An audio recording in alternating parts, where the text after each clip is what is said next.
Vyapriyate. There is an interesting exercise you can do. When you go to sleep, you will see. When you get up, so we should be conscious. Actually, our problem is we are unconscious even while waking. We are not conscious even while waking. Forget about it. You should be conscious all the time. All three states you should be conscious. Sleeping, dreaming, consciously dream. And you should know I am dreaming. You should know now I am entering into sleep. While dreaming also you should know this is dream. It is possible, but don't try some, like they show in this, they show advertisements and they will write, these are performed by experts, don't try it in your house or something. So don't try something of your own, but this is how you should be. So one thing what you can think is when you are going into sleep, falling into sleep, you can slowly observe what happens.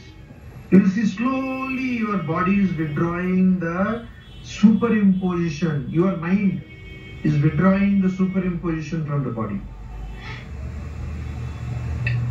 So when you get up in the morning, means if you get up whenever morning is for you, when you get up, of course all of you may get up early, I don't know, but you get up and there you will see slowly, only it is possible for you to operate your limbs.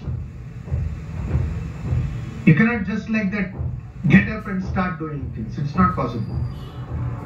So if you are able to do that, means you were lying down awake for a long time.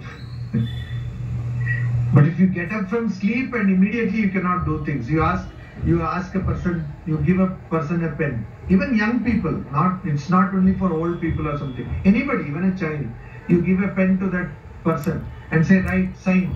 Cannot. Immediately get up, no, that person will take some time. Or if that person writes also, that letter will all be like somebody with Alzheimer's disease or Parkinson's disease. It will be very bad. So it takes your central nervous system to come to functioning level. For some time it takes. That may be the neurological explanation. What could be the philosophical explanation? Indian philosophical explanation. That is that your mind is now coming to the Jagrata Avastha. So it is now trying to identify with the body. So that is why you might not know, but she might know, is sitting behind you, or Maitreji might know, that in the olden days, they used to say that don't get up quickly from the bed. Then they will say when you get up, you should like that rub your palms, and then you should tell some stotra, some hymn, etc. All these things basically is giving time for you to get up from the bed, so that the coherence returns, because the superimposition of the body has been lost. So again, the identification with the body will come. That's why if somebody is, you see, nightmares. Why nightmares are so nightmarish? Why is it such a big bad experience? Because you are woken up from sleep without any preparation. And so your heart is beating, everything, and then it takes you a lot of time to come to a grip with the situation. So that means even your own body, when you are coming from the subtle state, that is in the dream state, when you are actually associating yourself with the subtle body, only subtle body, and you are not associating yourself with the gross body.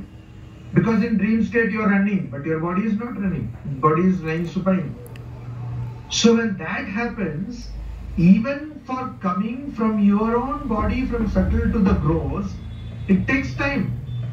And even you cannot use your own body when you are not identified with your own body in the dream state. So that is the case, you see. So only an ignorant person, to the extent of being ignorant in all the three states, that means that person should have an ignorant causal body, ignorant subtle body, and ignorant gross body. Only that person can act. And so Shankaracharya says Na kaschit vyapriyate. Nobody can use the body. Etasmin sarvasmin asati. And when in the case of a person who is completely knowledgeable, asati, these all things are non-existent. What is non-existent? The idea of mine is non-existent. The idea of being an agent of knowledge is non-existent. The idea of a proof of knowledge is non-existent. The idea that sense organs are there, it can be used, is non-existent.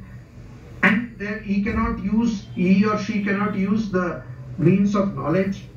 And so there is no locus also. All this, and also there is no superimposition.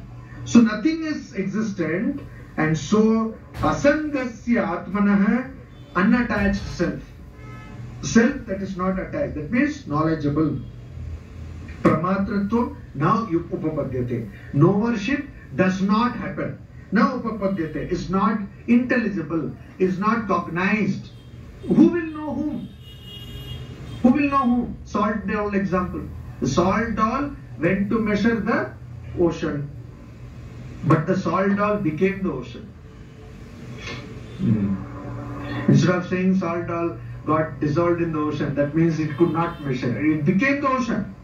It became the ocean. So, like that, Brahmavid Brahmaiva Bhavati. Knower of Brahman becomes Brahman.